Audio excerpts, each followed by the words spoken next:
Sa video na ito, ililista natin ang 8 pinaka-the best sa second-hand pickup truck sa ating merkado ngayon. Kung ikaw ay isang bagets na naghahanap ng isang sasakyan para sa iyong maliit na negosyo na maaari mo pa ding ipangporma pagkatapos ng maghapong trabaho, o di kaya naman ay isa kang padre de pamilya na empleyado at tibangan mo ang mag-outdoor activities kasama ang iyong pamilya tuwing weekend, ay siguradong pasok sa panlasa mo ang mga sasakyang pickup trucks. Simulan natin ang ating listahan sa number 8. 1998 Ford F-150. Ang Ford F-Series sa linya ng mga truck sa binebenta at ginawa ng Ford na nagsimula pa noong 1948, habang ang F-150 naman ay pinakilala sa merkado noong 1975 na kilala din sa tawag na Ford Lobo.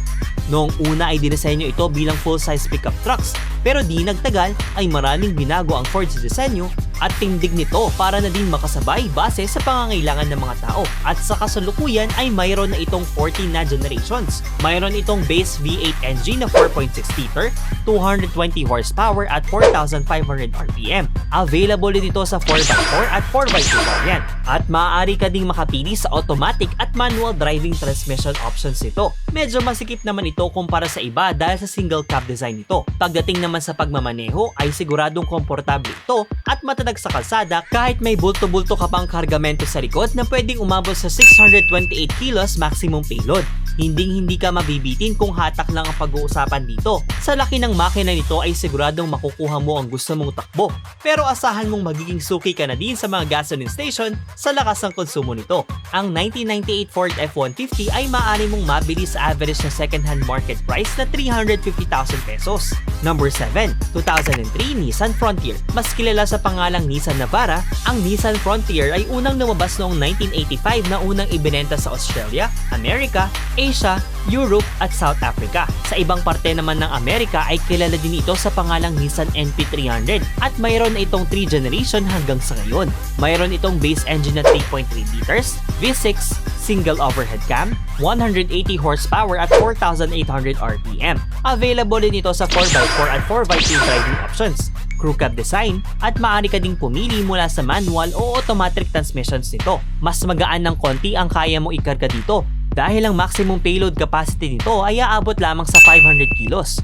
Pero sa kabila nito ay isa ito sa mga pinakakilalang matibay na pickup truck sa merkado ng iba't ibang bansa. Kung siguradong nagtitipid ka sa budget ay siguradong pasok to sa panlasa mo dahil ang 2003 Nissan Frontier ay maaari mong mabili sa average na second-hand price na 200,000 pesos. Number 6. 2003 Ford Ranger Trekker. Ito ang original nameplate ng modelo na ito na ibinenta sa buong mundo mula noong 1983. Sa Amerika ay kilala ito bilang underdog ng Ford F-150 dahil ito ang pinakamaliit na pickup sa kanilang lineup na patuloy pa din nilang ibinebenta sa merkado hanggang sa ngayon. Mayroon itong 4x4 at 4x2 options, crew cab design, 2.5 SOH C8V i4 turbocharged, 117 horsepower at 3,500 RPM at torque na aabot sa 280 newtons at 2,000 RPM. Diesel engine ito na maaari mong pagpilian sa manual o automatic driving options ito. Swabe na din ang maximum payload capacity ito na aabot sa 571 kilos, kaya siguradong sobra-sobra pa pagdating sa mga camping equipments mo.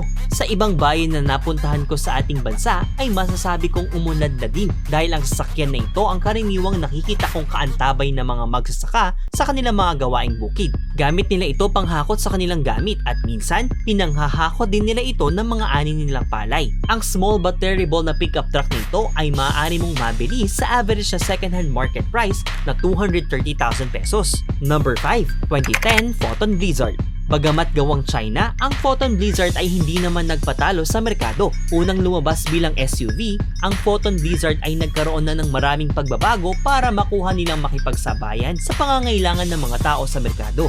Sa ngayon ay mas kilala ito sa ibang bansa sa pangalang Photon SUV o Sport Utility Pickup Truck. Available ito sa 4x4 at 4x2 driving options, crew cab design na may makinang 2.8 liter turbo diesel engine na maaring hinangong mula sa makina ng Isuzu, 4JB 1T 4-cylinder, direct injection, at 5-speed manual transmission. Mayroon itong 92 horsepower at torque na aabot sa 202 newtons at 3,000 RPM. Bagamat bago sa merkado ay hindi naman ito magpapatalo sa kanyang mga kalaban, lalo na sa presyo.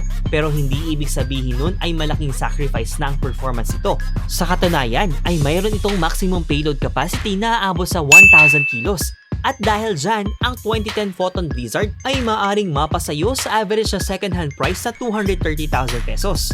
Number 4, 2016 Mitsubishi Strada.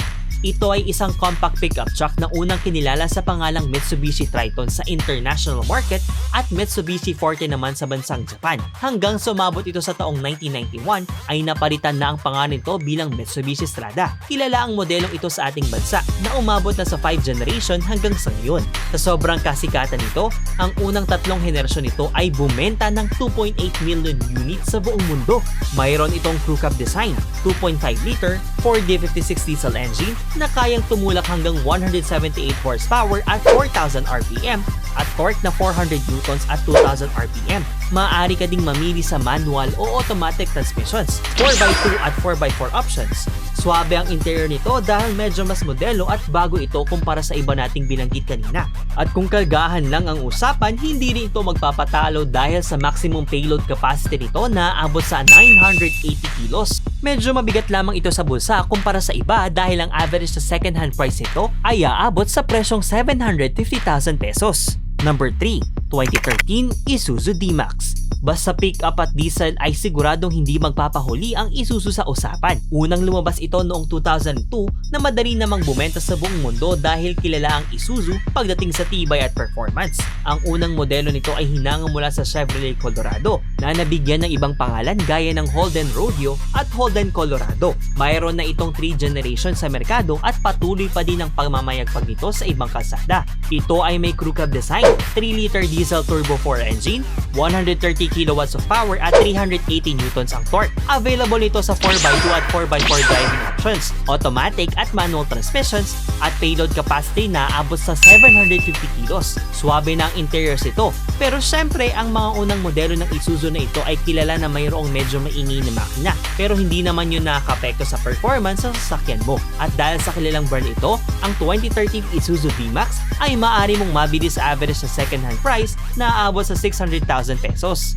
Number 2, 2003 Toyota Hilux. Marahil sa ating listahan ngayon ay ito na ang maituturing na kalaban ng Mitsubishi Strada, ang Toyota Hilux. Isa itong compact size pickup truck na unang lumabas noong 1968 at mabilis sa bumenta sa North America. Mayroon na itong 8 generations hanggang sa ngayon at kasalukuyang namamayagpag ang sales nito sa buong mundo. Dahil sa pagtangkilik ng mga tao sa modelong ito ay nagkaroon din ng ibang version nito sa ibang bansa. Naglabas ang Toyota ng camper version nito na tinawag nilang Toyota Trekker upang mapagbigyan ng kahilingan ng kanilang mga taga-suporta. Ito ay isang crew cab design pickup, may 3-liter diesel engine, 163 horsepower at 3,400 RPM at torque na 343 newtons at 1,600 RPM. Available din ito sa 4x4 at 4x2 driving options, automatic at manual transmission na may total payload capacity na abot sa 700 kilos. Sa mga bansa sa Middle East ay madalas mo itong makikita sa kalsada bilang panghakot ng mga kumpanya at pang-deliver sa kanilang mga kagamitan. Isang patunay na talagang maaasahan ng modelo na ito pagdating sa tibay at performance. Comment down below kung ano ang favorite mong pickup truck sa listahang ito. Ang Toyota Hilux 2003 ay maaari mong mabili ngayon sa average na second-hand market price na 200,000 pesos. At number 1, 2015 Ford Ranger Wildtrak. At ang nangunguna sa ating listahan ay mas kilala sa pangalan na Ford T6 o Ford P775. Isang mid-size pickup truck na unang lumabas noong 2011. Dahil sa disenyo at magandang reviews nito, ay mabilis itong bumenta sa Asia Pacific regions, Europe at ilang bansa sa Latin America. Ito ay may crew cab design, 3.2-liter diesel turbo 5 engine na kayang maglabas ng power na aabot sa 197 horsepower at 3,000 RPM at torque na 470 newtons at 1,500 RPM. Mayroon itong 4x4 at 4x2 driving options, manual at automatic transmission at total payload capacity na abot sa 750 kilos. Isa din ito sa pinakasikat na modelo pagdating sa mga pickup trucks dahil lahat halos ng hinahanap mo pagdating sa performance, tibay, engine specs, cab size at trim levels ay nandito na. Lalong-lalo na ngayon na karamihan sa mga nagmamay-ari nito ay talagang binibihisan ng mga ito para magmukhang off-road trucks. At ang presyo nito ngayon sa second-hand average market price ay aabot lang naman sa halagang 700,000 pesos. Mag-like at subscribe na for more contents na katulad dito. Meron din kaming mga products at merch. Yung links nasa description. Salamat sa panonood!